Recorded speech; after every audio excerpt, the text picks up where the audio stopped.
karamdaman at kung mga taga-saan kayo. Ang aking text hotline is 0939-904-0717, 0939-904-0717. And of course, maraming salamat sa mga nag-attend sa ginawa natin na Health Symposium sa Irusin, Sorsogon, kagagaling lang ng iyong lingkod. Maraming salamat po sa napakaraming taong patuloy na nagtitiwala. Hello kay Sir Nems Flora sa Technical Department ng DCGB. And yon, upcoming event pa natin na mga taga-daet, yung mga malalapit dyan. Yan, andyan ako sa inyo ngayong June 15 to conduct Health Symposium. Opo, June 15, 9 a.m. at Yusel's Garden at Diego Linian Street, Barangay 7 in Daet. And June 16 naman, doon tayo sa Hills and Garden in Labo, Camarines Norte. Opo, take advantage sa mga taga Camarines Norte. 9 a.m. din po. At paano kayo maka-attend dito? Simple lang, bili lang kayo ng isang 30 ml HCI CMD.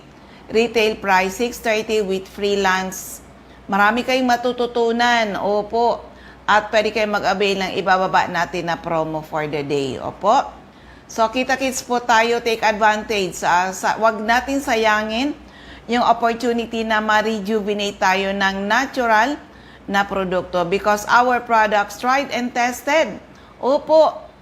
20 years na ang ating company. Marami na nakagraduate sa maintenance, mga due for operation, na save natin sa operasyon. Yan po ang ikot ng inyong lingkod. Pero yan, mga taga-daet, free health consultation po kayo dyan. Monday to Saturday, CMD Center in Daet. Opo, 9 a.m. hanggang mga 4 p.m. ganyan. Pwede kayong magbisita dyan. Andyan sila sa Diego Linian Street, Barangay 7 in Daet. And of course, mga taga-Paracale. May ano pala tayo dyan, schedule ng free health consultation dyan sa bayan ng Paracale, sa Tugos, in front ng Tugos Elementary School, ang CMD Center natin dyan. Kailan yun gagawin natin? June 17. 17 po, 9 a.m. to 12 noon. Take advantage, mga taga-Paracale. Oo, darating po kami dyan, okay? So for the meantime, gusto ko kayong ma-inspire lagi. Siyempre, maraming mga tao na piloso po, ayaw maniwala. Pero minsan pag wala ka ng makapitan, nakakasubok talaga tayo ng produkto at napapatunayan. Kaya nga, sabi nga po, lucky are the people na nakinig, inalam, sinubukan, napatunayan ang bisa ng ating mga produkto. Kaya sa mga piloso po dyan hanggang ngayon, tagapakinig lang, pakinggan nyo na lang ito. Isang attorney, napakinggan nyo na to. Pero gusto kong ulit-ulitin sa inyo paano siya nakasubok at paano niya napatunayan na napakagaling pala talaga ng ating power trio. Pakinggan po natin. Okay, nandito kami ngayon sa Taipei International Airport. Uuwi na kami ng Pilipinas after 5 days ng travel namin dito sa Health Code International. 80 delegates kami dito. Sobrang saya talaga. Libre yon. Mag-enjoy lang. Travel. Opo. Hindi pa kasamang pagkain? Hindi pa, oo. Pero mayroon ako dito kasama. Bakit kaya isang attorney nandito kasama namin? Siya na lang magpakilala. Attorney, pangalan, edad, at taga saan po kayo? Ako po si Attorney Nestor Luable. Edad ay 54 years old. Taga Cabuyao, Laguna po ako. Bilang attorney, ba't napunta kayo dito sa Health Code International? Ang una po talaga, nagkasakit ako. So nagkasakit ako, yung ginawa kong eksperimento ng asawa ko. Ginawa kang ginipig? Oo. Ano mga sakit yon? Sakit sa puso, sakit sa kung ano mga sakit-sakit dahil sa nag-complicate na. Pero ilan yung edad nyo po nung nag-umpisa yung mga karamdaman mo? At the age of 43, na attack po ako, nagkaroon po ako ng myocardial infarction. Dahil sa siyempre masunurin ako sa doktor, sinunod ko po yung mga gamot talaga. At after 4 years or 2016, nagkaroon po ako ng kidney trouble. Sa kainom ba yun ng mga gamot? Yes, parang doon nga kasi okay lang naman ang kidney ko dati. So, dahil sa nagkaroon ako ng kidney trouble, nagkuha kami na magpa-opera sa kidney. So, napunta kami sa National Kidney Transplant Institute or NKTI. Ang recommended sa akin ay operahan mo ng puso ko bago yung aking kidney. Kasi baka mamaya, pag opera pa ng kidney ay makumatos po ako sa operation. So, wala. Desperate. Umuwi kami, hindi ako nagpa-opera. Bahala lang kung mamatay. Pero attorney, nagkaroon ka ng health problem at age 43. Before ba masasabi mong healthy ka? Before nung dumating yung mga health problems mo? Mayroon ako naramdaman bago dumating yung mga Medyo malala. talagang malala. Kasi graduate ako sa doctor in drinking and kung ano-anong bisyo, ano po. Maliban lang po siguro sa drugs. Although nakatikim-tikim ako pero hindi yun ganun karami. Pero paano ka natulungan ng ating product? Ito nga po. So desperate po ako. Kasi puro na lang kung ano-ano pinapagamit sa akin ng asawa ko at hindi naman ako gumaling. Actually, dumating si Sir Richard sa opisina, talagang sabi ko, wala na. So pagdating ko, talagang tinago nila yung, yung produkto. Pagdating ko naman, galing akong hearing, ay medyo masakit yung tiyan kasi siguro sa stress, tense at saka gutom. So pag sabi ko ay, Ma'am Lay, masakit ang tiyan ko, pabili ka ng Ersiflora, agad yung pinapabili ko. So, binigyan niya ako ng tubig at pinainom sa akin. Sabi ko, sige, basta bilhan mo muna ako ng gamot ha. So, ininom ko muna ng tubig. Tapos, pinabayaan niya na ako. After ilang minutes, tinanong niya ko ulit. Sabi ko, kumusta ang tiyan mo? Sabi ko, okay na. Okay na. Ito, yun ang pinainom ko, yung sinabi ni si Richard. Sabi ko, ano na naman yan? Wala, hindi masakit pa rin. Although, nawala talaga, no? So, napaka-skeptics ko or cynical ako sa produktong yan. Parang hindi ako maniwala, basta wala akong nakita. So, yun, parang wala sa akin yun. Kinulit ka? Ang nangyari, kasi ayaw ko, nagpapainom na siya ng tubig na mayroon palang si MD. No? Hanggang sa pinapagamit niya sa akin. Sabi, inom ka lang ito kahit kunti lang. Sige, tuloy lang, masunurin ako eh. Baka mamaya hindi ako masundan kung hindi ako sumunod eh. Napansin ko, yung palpitation ko nawawala. Yung panic attack ko nawawala. Dati, mula na attack ako hanggang sa gumagamit ako ng CMD ay hindi pwedeng magbiyaya ako ng malayo na mag-isa. Kasi kahit nagbabiyaya ko, bigla kong nakaramdam ng kaldag, tapos nagkakaroon ako ng panic attack, namumutla na po ako. At nataranta na po ako.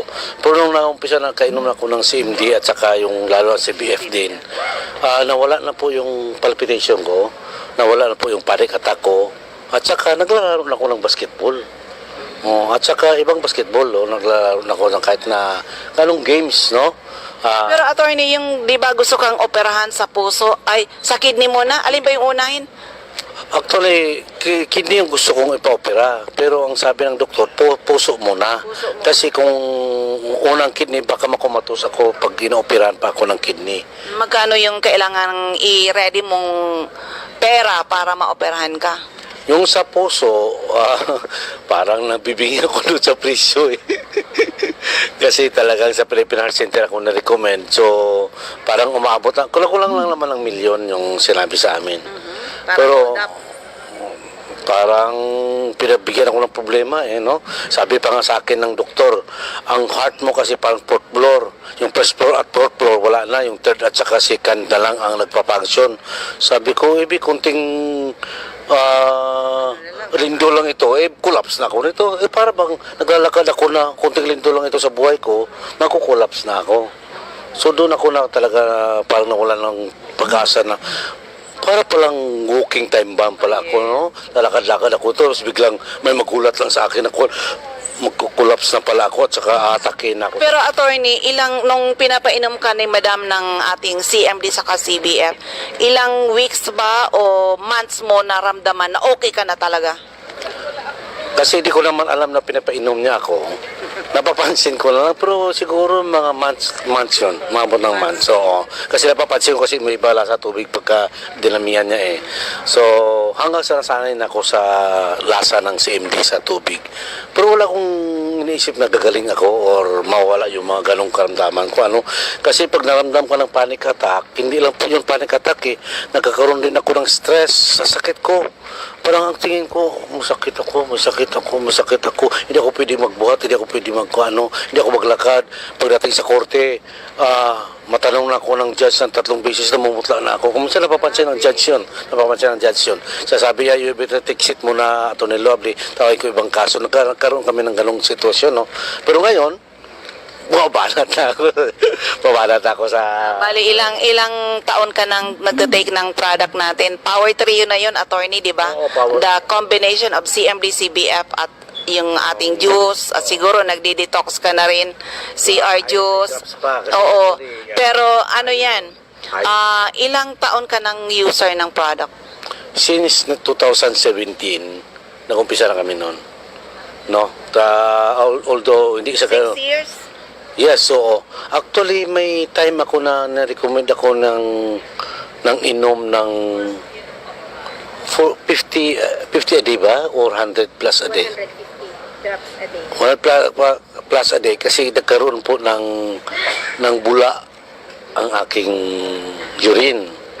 So, pinagamit po ako ng 100 plus a day in 7 days. After 7 days, nahinto ako, gumanda na po yung urine ko. Wala na po yung bula at saka yung amoy. Gumanda. So, hindi nangyari yung operation sa kidney at sa heart. Tama ba, attorney? Pero, nang nakita kita before, medyo haggard ka. Pero ngayon, parang bumata ka. Anong sekreto talaga? Una, isip bata. Hindi actually. Hindi ko napansin, hindi ko masabi na itong CMD or or produkto natin, pero isa sa dahilan kung bakit nagkaroon ako ng confidence sa sarili na wala na akong sakit, kung mayroon man nandiyan ang CMD, basta may maramdaman lang ako, kambate ako basta hawak ko CMD Yes. at saka CBF. Kahit na saan kami napunta na kami sa bundok sa Mindanao, walang pagkain doon, alanganan, no? Nag-CMD lang kami at saka si BF survive namin. Nakalabas kami doon sa gubat na medyo naligaw kasi kami. So kahit na nanginig na ako kasi natakot na kami kasi gabi naggubat pa kami. Pero sa CMD, talagang nawawala yung aming nervyos. Pero attorney, nung na-COVID ka, nakala mo mamamatay ka na, anong nag-save sa'yo? Ito pa, isa pa na hindi ko makalimutan talaga noong July 2020. Year 2020 kasi yun ang pagputok ng COVID. Yung nakahawa sa akin, patay na siya. Pero ako naman, nung peak yata yun, hindi ko lang alam kasi hindi pa ako na-test nung araw na yun. Bigla ako namutla at pakiramdam ko huminto yung tibok ng puso ko. Sabi ko, paano ko gawin ito? Wala akong alam na gamot. Ang nangyari, naisipan ko ang CMD na aking inumin. Pero hindi po patak. Kinutsara ko po ito. Kasi wala na ko eh. Talaga nanginginig na ko, parang paunti-unti nang dumidilim yung paningin ko. Parang unti-unti lang wala na ako ng lakas, parang matutumba na ako. So, ininom ko isang kutsara ng CMD. After ilang segundo lang, seconds or minute, siguro 1 minute siguro, bumalik yung magandang kulay na aking kamay, no? Kung yun lang kasi tinignan ko eh. Kung makita ko pa yung mukha ko siguro sa salamin, baka sobra pa sa putla ng kamay ko. So, bumalik, gumanda ang pakiramdam ko. So, okay na ako. Umalis na si Ma'am Lay kasi okay naman ako. After 4 hours, bumalik ulit. Parang huminto ulit ang tibok ng puso ko at namumutla ulit ako. Isang kutsara ulit. Ininom ko yung kutsara na CMD. Oo, talagang kuwan, bahala na. Tapos, nakuan yun, may CBF to yung tanghali na.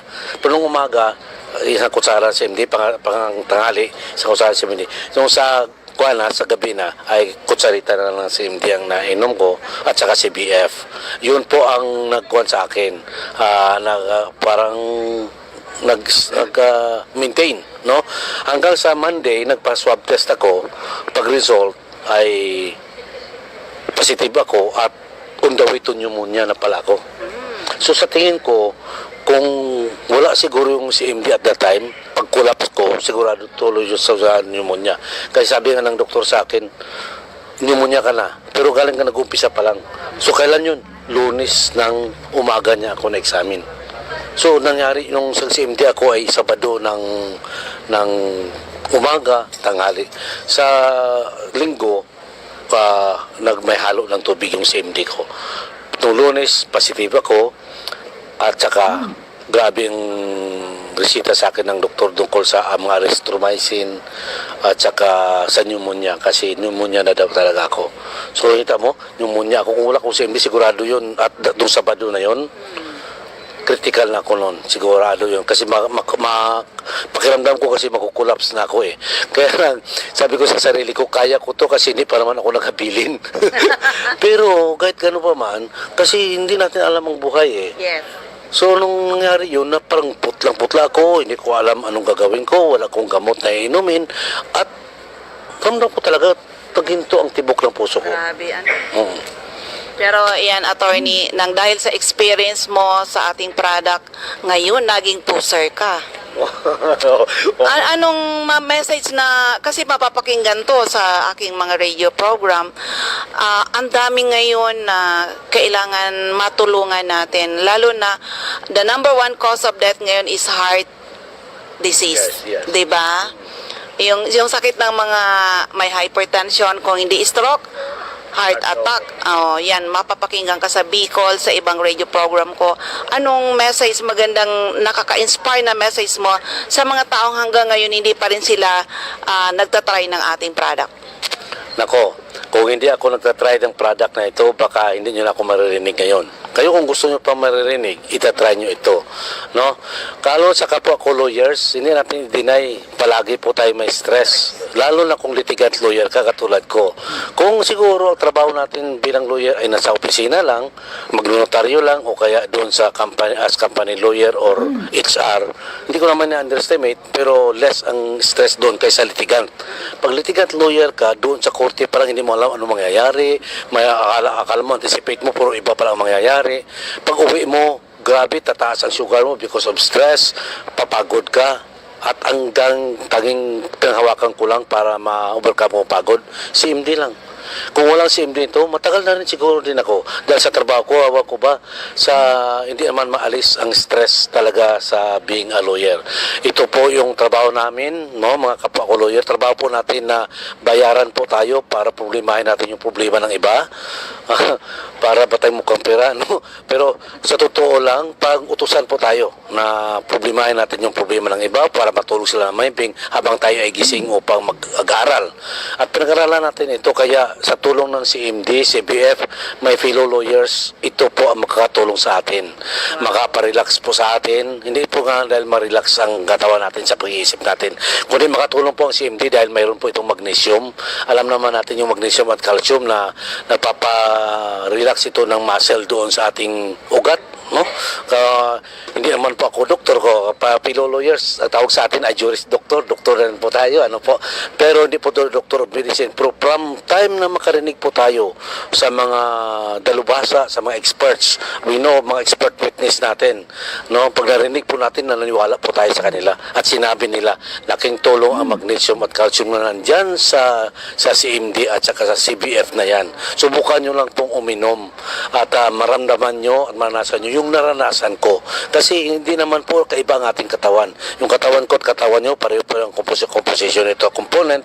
Pero sa tulong ng CMD, sabihin ko sa inyo, maging tulad ko, ma-overcome natin yung stress sa buhay. Maging masaya tayo at maging mukhang bata. Ayan. Diba? Maraming salamat, attorney. Pangalan uli? Ako po pala si Attorney Nestor Luable, taga Kabuya po, litigant lawyer.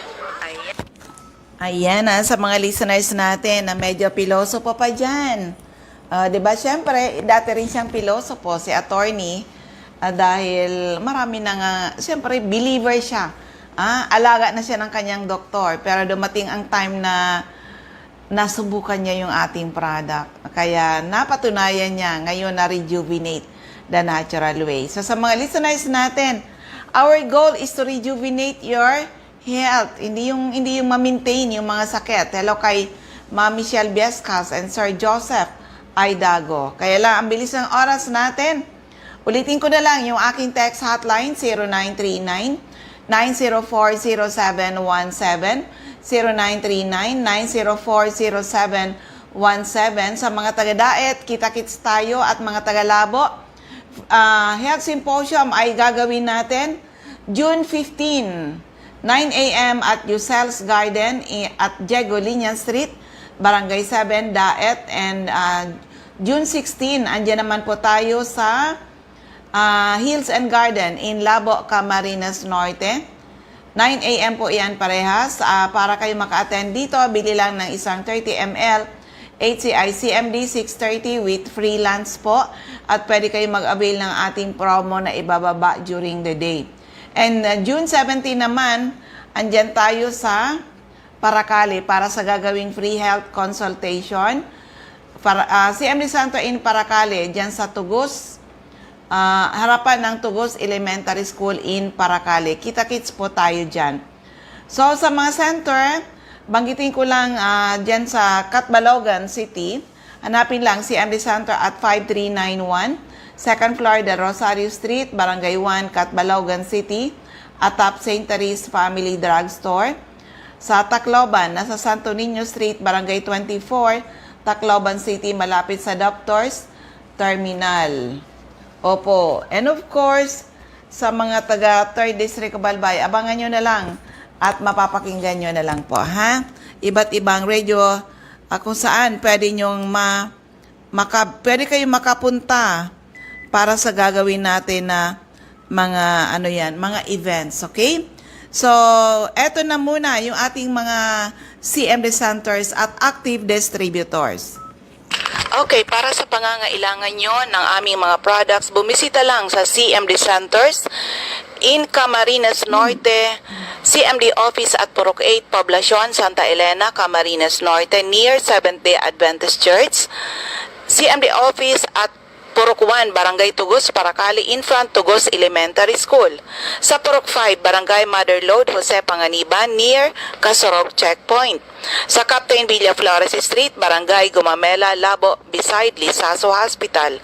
CMD Santo at Diego Liñan Street, Barangay 7, Daet, Camarines Norte, near Josel's Garden. Sa corner, Lapak Street and Mabini Street, Purok 2, Poblacion, Capalonga. Sa Farmasya ni Kiana, Centro Vinsons, in front Municipal Hall. Sa Doctor's Generic Pharmacy, Basod, Camarines Norte. Sa Margel's Pharmacy, Mercedes, Camarines Norte. CJ Pharmacy, Matacong, San Lorenzo Ruiz, Camarines Norte. Sa King's Pharmacy, Silangan, San Vicente, Camarines Norte. Salvico Pharmacy, in front Labo District Hospital, Barangay Talobatib. Ma'am Helen Valenzuela, in front Canoreco, Batobalani, Paracale. Ma'am Lilian Salen, alias General Merchandise, Purok 1, Barangay Batobalani. Jolito Limpot, Purok 6, Lara, Jose Panganiban. Ma'am Sara Sarco, Purok 3, Barangay Salvacion, Jose Panganiban, Camarines Norte. Susan Correa Abais, Rusan's Transient House, Purok 2, Lagon. Sa Camarines Norte, hanapin lang ang mga CMD Center at 36A Barley Street, Santa Cruz, Naga City. Sa Dorchway Asplana Building, Maninang Street, San Roque, Iriga City. Sa Panday Street, Goa, Camarines Sur. Alcantara Street, Poblacion, West Ocampo, Camarines Sur. Sa second floor, JC Building, San Juan Avenue, Sipokot, Camarines Sur. Atap, JC Marketing. Sa L&L Building, Balalaco Road, San Pascual, Buhi, Camarines Sur. Sa Purok 6, Diversion Road, San Antonio, Nabua, Camarines Sur. Sa Tito's Restaurant, Zone 1, Barangay San Antonio, Pili, Camarines Sur. Ma'am Cathy Sasil, Binanawahan, Karamuan, Camsur. Ma'am Emilia Cabaltera, Pugay, Baaw, Camarines Sur.